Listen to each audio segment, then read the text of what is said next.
Eto na naman po ulit ako, si Pepeng Agimat TV para magbigay sa inyo ng kaunting kaalaman tungkol dito sa aking papakita ko muna sa inyo ang aking mga gamit. Ito po yung light, taspiko, lampasan na krus, bao. Ito po ay, ang laman nito puro mutya ng kalikasan. Ito yung dignum, hagstone, tapos ito yung mutya ng kabute.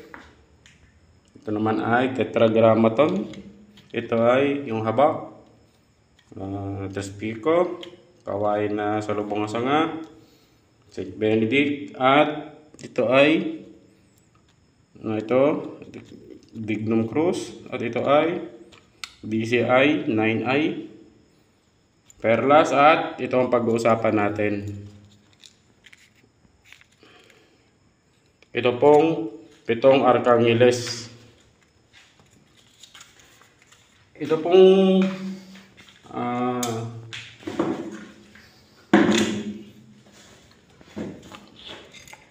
ito ngayon ang pag-uusapan natin, guys. Itong medalyong 7 arkangeles.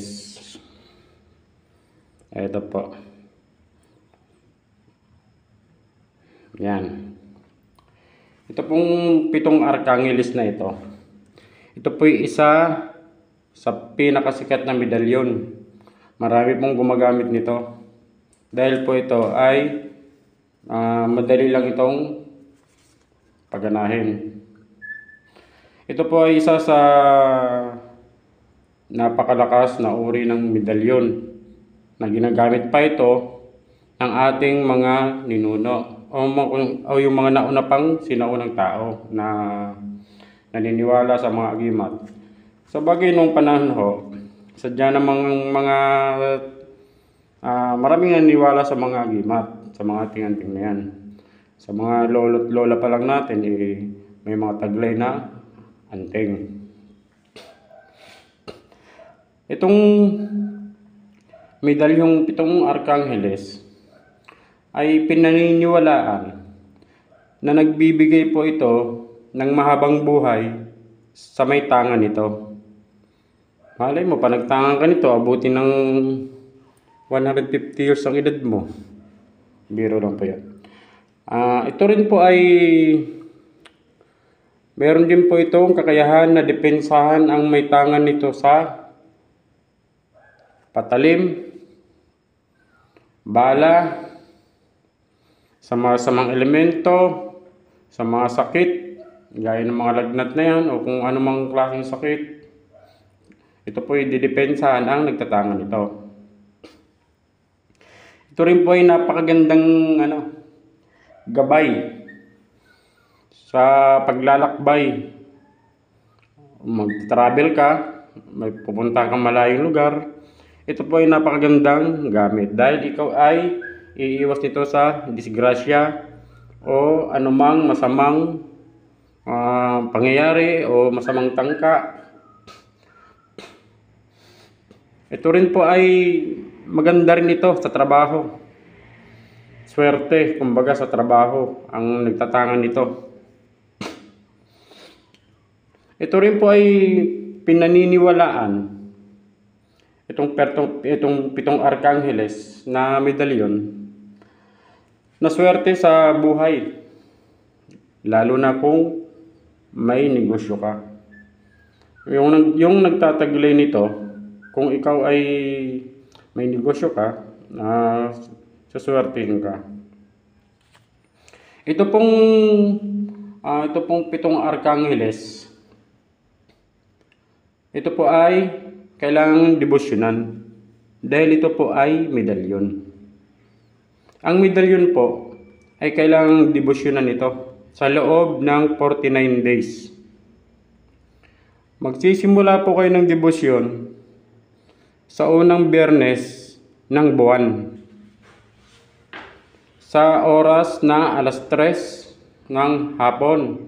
Pwede rin po magsimula mo ng 6:00 ng umaga. alas 9 ng umaga, alas 12 ng tanghali, alas 3 ng hapon, alas 6 ng hapon, alas 9 ng gabi. Wag lang pong lalampas ng mga alas 11 o alas 12:30. Kasi yun ay pagpasok ng alas 12, ibang araw na po yun. Hindi na po Biyernes yun, Sabado na yun. Ito po ay kailangan nito. Lagi niyong pupunasan ng yung langis ng nyug para po parang pakain din sa kanya. Bago niyo ito dasalan, punasan niyo muna ng kung magdidibusyon kayo nito, magpunas po muna ng langis ng nyog ng dito sa medalyon.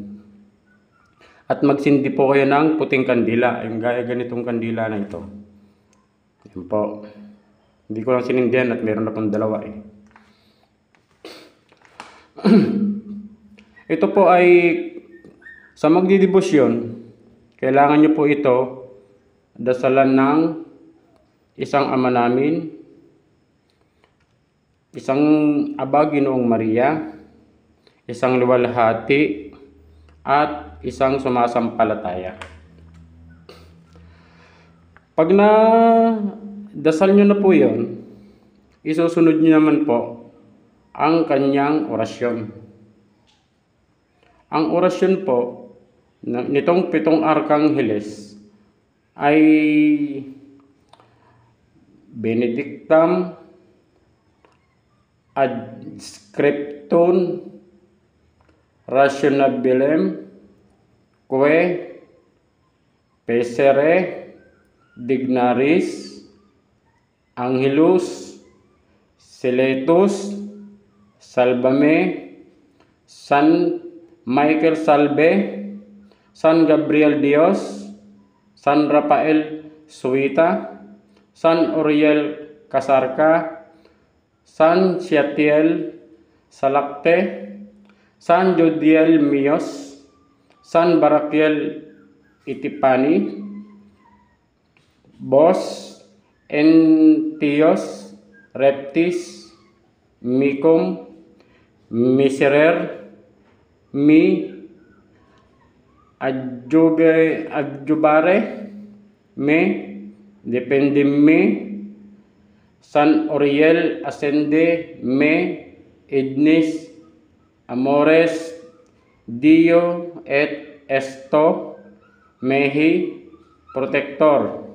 Pag natapos na pong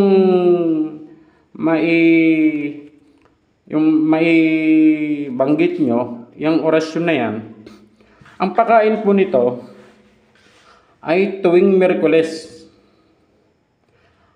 At babanggitin nyo ang orasyon ng 7 beses. Pero po yung sinasabi ko po, pag natapos nyo ng malibusyonan sa loob ng 49 days yun, hindi po isang araw lang yun. Ang isusunod nyo na po yung pakain, yung sa gagawin nyo lang naman yun ay tuwing Miyerkules. Ang orasyon po ay babanggitin ng 7 beses, Ascargo, Oliberator, Salvator, et Salvatorum, at ihipan ang medalyon ng pakrus. At sa inyong dibdib din mag-ihip din kayo at magsayo ng cross na po, kasi tapos na yun eh. Yung pag nabanggit nyo na yung 7 dasal. Ito po ay napakagandang gamit.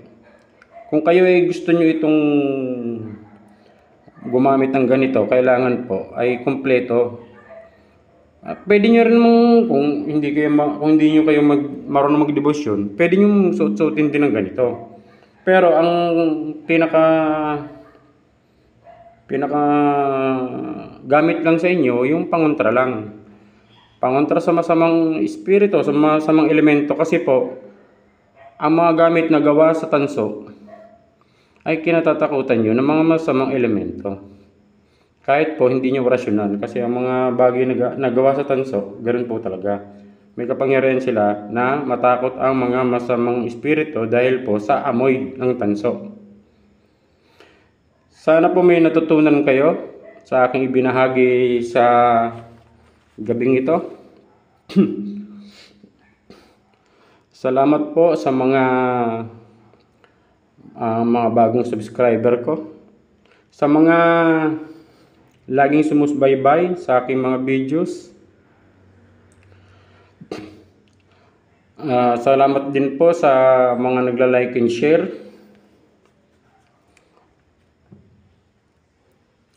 Yung mga magpapa-shoutout nga pala guys ay next video na lang po. Kasi nakalimutan kong maglista ng mga pangalan. Pasensya na po kayo. Guys, paki-click na rin po ang notification bell ng mga nag-subscribe at yung mga hindi pa po nakapag-subscribe, pa-subscribe po naman po. Maraming salamat po at magandang gabi.